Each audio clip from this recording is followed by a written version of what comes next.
கர்த்தருடைய நாமத்துக்கு மகிமை உண்டாகட்டும்.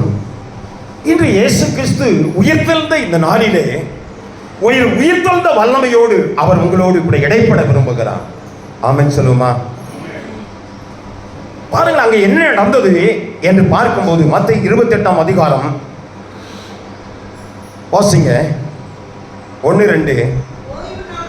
ஓய்வு நாள் முடிந்து வாரத்தின் முதலாம் நாள் விடிந்து வருகையில் காலையில அவர்கள் வருகிறார்கள். காலையில விடிகிற வேலையில இப்ப நம்ம எங்க இருக்கிறோம்? எந்த நேரத்தில் இருக்கிறோம்? விடிகிற நேரம். ஆமென் சொல்லுமா? விடிகிற நேரத்தில் நம்ம என்ன செய்கிறோம்? நம்ம இருக்கிறோம். வாசிங்க. மகதலேன் மரியாளும் மற்ற மரியாளும் கல்லறையை பார்க்க வந்தார்கள். பாருங்கள், அங்க லேடிஸ் தான் ஃபர்ஸ்ட், நீங்க தான் ஃபர்ஸ்ட். ஆமென் சொல்லுமா? இயேசு வாழ்ந்த வாழ்க்கையில், இயேசு வாழ்ந்த நாட்களிலே அதிகமாய் சகோதரிமார்கள் அதிகமாய் ஊழியம் செய்தாங்க. பழைய ஏற்பாட்டில் பெண்களுக்கு அந்த அதிகாரத்தை கொடுக்கல. ஆனால் புதிய ஏற்பாட்டில் கர்த்தர் சகல விதமான அதிகாரத்தையும் என்ன செஞ்சிருக்காரு? பெண்களுக்கு ஆண்டவர் கொடுத்திருக்கிறார். ஆமென் சொல்லுமா? அப்ப இங்கே யார் வரா? இயேசுவை பார்க்க யார் வராங்கன்னா பெண்கள் வராங்க. அப்பொழுது பாருங்களேன், அங்க வந்திருக்கிற போது பூமி மிகவும் அதிர்ந்தது. பயங்கரமான ஒரு அதிர்வு உண்டாகிறது. கர்த்தருடைய தூதன் வானத்தில் இருந்து இறங்கி வந்து வாசல் இருந்த கல்லை என்ன செய்தான்? புரட்டி கல்லி அதன் மேல் உட்கார்ந்தார். ஆமென் சொல்லுமா? வாசல் இருக்கிற கல்லை புரட்டி அதன் மேல உட்கார்ந்தான். மார்க்கெட் சுவிசேஷத்தில் வாசிக்கும் போது 16ஆம் அதிகாரத்தில் வாசிக்கும் போது எடுத்தவங்க வாசிங்க. 16ஆம் அதிகாரத்தில் வாசிக்கும் போது பெரிய கால வேளையிலே இயேசுவை பார்க்க போகிறார்கள். ஆனால் இங்கே கல்லை புரட்டி பெரிய அதிர்வு உண்டாகி அங்கே மேலே கல்லின் மேல் உட்கார்ந்தா தேவதூதன். ஆனால் அங்கே என்ன சொல்லப்படுகிறது? வாசிங்க.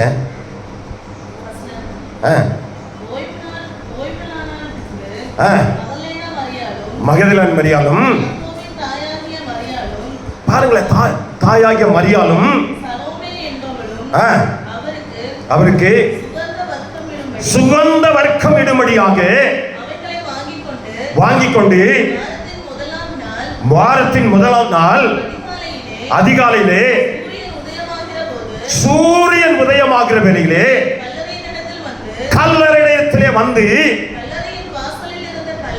கல்லறை வாசலிலே இருந்த கல்லை பாருங்களேன். இங்கே என்னன்னா, இந்த கல்லை யார் புரட்டுவா?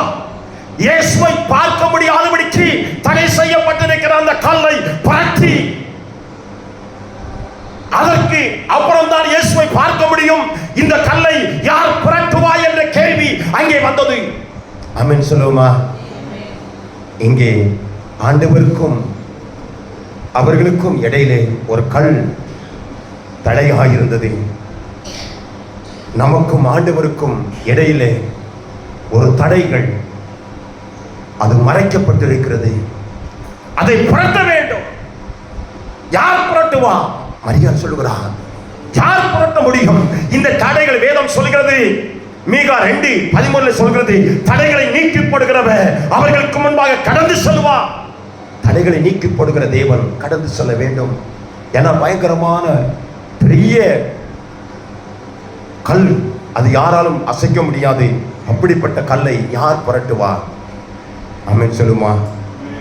மனிதனால் கூடாதது என் தேவனால் கூடும். அங்கே என்ன நடந்தது? மின்னல்கள் வந்தது, அதிர்வு வந்தது, வானத்திலிருந்து தேவதூதன் வந்தான். அந்த கல்லை புரட்டி அதன் மேல் உட்கார்ந்தான். உன்னுடைய வாழ்க்கையிலும் என்னுடைய வாழ்க்கையிலும் தடைகளை இயேசுவை பார்க்க விடாதபடிக்கு தடைகள், இயேசுடைய அற்புதங்களை பெற விடாதபடிக்கு தடைகள், அப்படிப்பட்ட தடை கற்களை ஆண்டவர் புரட்டி அதன் மேலே அதிகாரம் செலுத்துவதற்கு தேவனாகிய கர்த்தர் ஒருவர் இருக்கிறார். கரங்களை தட்டி தேவனை மகிமைப்படுத்துவோமா? கல்லை புரட்டி வாழ்க்கையில் இருக்கிற தடையை புரட்டி போட வேண்டும். அந்த தடைகளை நீக்கி போடுகிற தேவன் நிச்சயமா எனக்குள்ளாக வாசம் பண்ணி எனக்கு பெரிய காரியங்களை செய்வார் என்று விசுவாசிக்கிறோமா? ஆண்டவர் தேவதூதன் தடைகளை தகர்த்து போட்டு அந்த கல்லின் மேல் உட்கார்ந்தான். கல்லின் மேல் என்ன செஞ்சான்? உட்கார்ந்தான். அடுத்து வாசிங்க. ஒருவரோடு சொல்லிக் கொண்டார்கள். இந்த கல்லை புரட்டி போட்டு நமக்கு ஒரு பெரிய இயேசுவை பார்ப்பதற்கு, இயேசுவை நோக்கி செல்வதற்கு தடையாயிருக்கிற இந்த காரியத்தை யார் மாற்றுவான் என்று சொல்லி அவர்கள் ஒருவருக்கு ஒருவர் சொல்லிக் கொண்டிருந்தார்கள். நம்முடைய வாழ்க்கையிலும் என்னுடைய வாழ்க்கையிலும் இயேசுவை பார்க்க முடியாதபடிக்கு இருக்கிற அங்கலாய்ப்பு, இயேசுவை பார்க்க முடியாதபடிக்கு இருக்கிற தடைகள் எல்லாவற்றையும், அந்த தடைகளை எல்லாம் நீக்கி போட்டு தேவதூதனுடைய தயவினாலே அந்த தடைகளை நீக்கி போட்டு அதன் அதிகாரத்தை உடைத்து அதன் மேல் ஆதிக்கம் செலுத்தும்படியாக நாம் தேவ சமூகத்தில் அமர்ந்திருக்க வேண்டும். அமர்ந்து தேவனை நோக்கி பார்க்க வேண்டும், ஜெபிக்க வேண்டும். கர்த்தருடைய வைராக்கியம் உள்ள விசுவாசத்திலே உறுதியாய் தரித்து நிற்க வேண்டும். ஆமென் சொல்லுமா? யார் புரட்டி போடுவான் என்று சொல்கிறார். இங்கே தேவதூதன் இயற்கைக்கு அப்பாற்பட்ட ஒரு மின்னலும் வல்லமையும் அங்கே இறங்கி வந்து அந்த தடையை என்ன செய்தோம்? அகற்றி போடுகிறது. தடையை அகற்றி போடுகிறது. உன் வாழ்க்கையிலும் என் வாழ்க்கையிலும் தடைகளை உடைக்கிற தேவன் ஒருவர் இருக்கிறார். அவர் உங்களை உயிர்ப்பிக்க போதுமானவர். அவர் வல்லமையினாலே செயல்பட போதுமானவர். அவர் இந்த உயிர்த்தெழுந்த வல்லமையோடு உன்னோடு இடைப்பட்டு உன்னுடைய சகல விதமான தடைகளை நீக்கி போட்டு பல காரியங்களிலே அற்புதங்களை செய்ய அவர் போதுமானவராய் இருக்கிறார். தடைகளை பார்த்து பார்த்து சோர்ந்து போயிருக்கிறாயா? தடைகள் என்று சொல்லி பயந்து கொண்டு இருக்கிறாயா? பயப்படாதே என்று ஆண்டவர் சொல்லுகிறார். ஏன்னா மனிதனால் கூடாததுதான் தேவனால் கூடும். தேவனால் கூடும்படியாக ஆண்டவரை நோக்கி நாம் அமர்ந்திருக்கும் போது சங்கீதம் 62:5 சொல்கிறது, என் ஆத்துமாவே ஏன் கலங்குகிறாய்? கர்த்தரை நோக்கி அமர்ந்திரு. நீ நம்புவது என்னன்னா யாரால் வரும்? அவராலே வரும். நீ அங்கலாய்க்காத. உன் பலத்த கிரிகளை செய்கிற ஆண்டவரே காரியங்கள், உன் சொந்த பந்தங்கள், மற்றங்கள் யார்ட்டையும் இல்லை. ஆனால் ஒருவர் மாத்திரம்தான் பட்சபாதம் இல்லாதவர். அழகாய் சொல்கிறது. நான் நினைக்கிறேன் அப்போஸ்தலர் 10:34 எடுத்தவங்க வாசிங்க.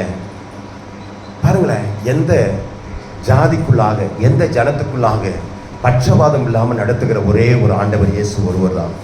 ஆமென் சொல்லுமா? அப்பொழுது பேதுரு பேச தொடங்கி,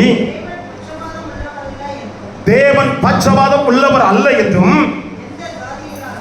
எந்த ஜாதிகளிலாகவும் அவருக்கு பயந்து, எந்த ஜாதிகளில் இருந்தாலும் அவருக்கு பயந்து, எந்த ஜனத்திலாவது நான் இந்த ஜாதி அந்த ஜாதி அப்படி இல்லை.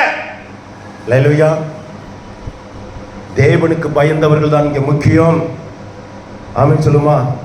இங்க ஜாதிகளுக்கு என்ன செய்யல, இடமே இல்லை. எந்த ஜாதிகள் ஆகும் தேவனுக்கு பயந்து. அப்ப இங்க 2 ஜாதி என்ன? 2 ஜாதியா இருக்கணும். ஆனா ஒரே ஒரு ஜாதி தான் இருக்கணும், விசுவாச ஜாதி. யாரு? விசுவாச ஜாதி. இன்னும் 2 ஜாதி இருக்கலாம். என்ன 2 ஜாதி இருக்கலாம்? 2 ஜாதி. என்ன ஜாதி? ஆண் ஜாதி, பொன் ஜாதி, பெண் ஜாதி. 2 ஜாதி என்ன செய்யலாம்? இருக்கலாம். ஆனா கர்த்தர் 3 ஜாதியா? அல்லேலூயா. அப்ப 2ஓட சேர்த்து விசுவாச சந்ததியை சேர்த்தோம்னா 3 ஜாதி. அப்ப என் பேரை சொன்ன மாதிரி 3 ஜாதி. அல்லேலூயா. இது 3 ஜாதி தான். அதனாலதான் சொல்கிறார், விசுவாச கோத்திரத்திலே வேதம் அழகாய் சொல்கிறது. சங்கீதம் 105:37 சொல்கிறது. பாருங்களேன், 105:37 சொல்கிறது, இந்த கோத்திரத்திலே பலவீனமானவர்கள் ஒருவரும் இல்லை. அந்த கோத்திரம்னா யாரு? விசுவாசிக்கிற கோத்திரம். அந்த கோத்திரம்னா என்னது? இயேசுவை நம்புகிற, தேவனை நம்புகிற கோத்திரம். ஆமென் சொல்லுமா?